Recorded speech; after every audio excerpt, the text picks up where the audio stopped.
the other end of the spectrum versus short distance. I see a question that was posted about an hour ago, so we want to make sure we get to that. And this probably will be our last question. And obviously, if we didn't get to somebody's question or they want to know anything, they can always reach you through tridot.com. So the last question, and I'm not sure I completely understand it, maybe you can break it down a little bit, is what do you recommend for sports-specific blocks training for an Ironman?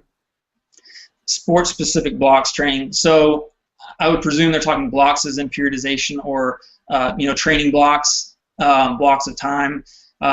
For an Ironman, we base everything, our fundamental training phase or training block is a phase which can be as short as 8 weeks, as long as 20 weeks for a full Iron race. And within that, we have mesocycles, which are 3 or 4 weeks typically, and we have assessments and testing every 3 to 4 weeks. So, if you're saying what are those, it's going to depend on the athlete's ability and performance level at each one of those.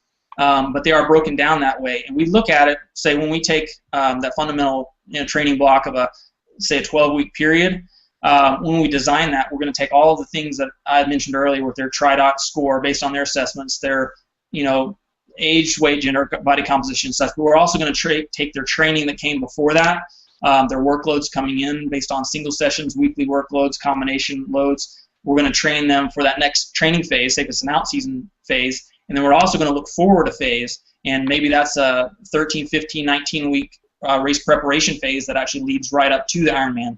And so we're going to determine the right length, the duration of each of those phases and sequence those phases together so where we know when they need to start ramping up the volume in the long sessions, so they're going to get as much power and strength and mechanics work as they can up until that last couple of weeks, and then they're going to start, and we know exactly how long it's going to take them because we can project their race time.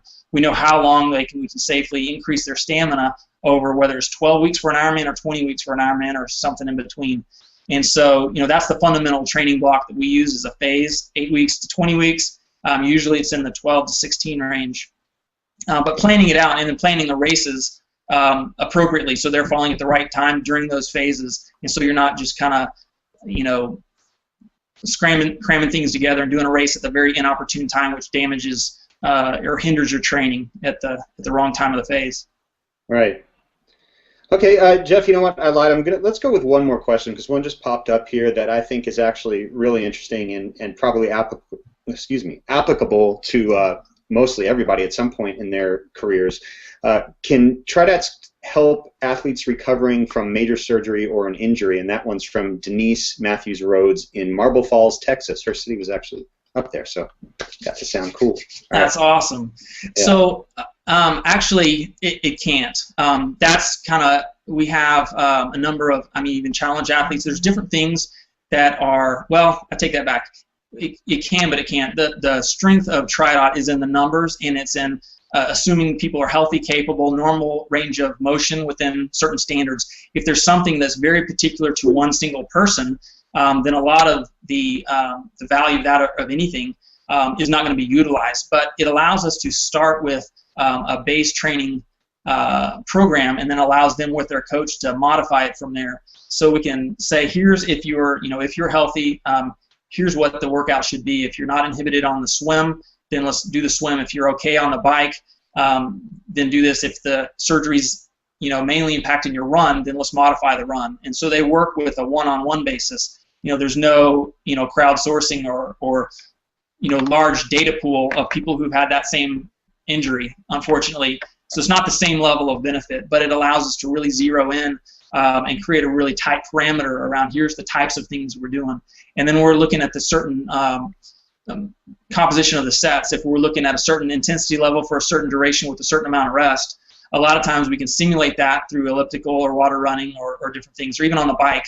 If it's not a full range of motion, we can do certain things where we're still working the same energy systems and the same zones for the same amount of time.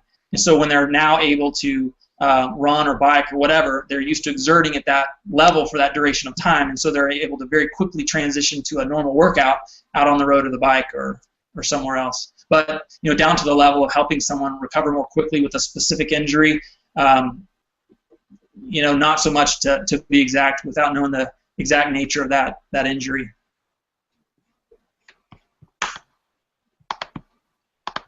Okay. Well, with that, why don't we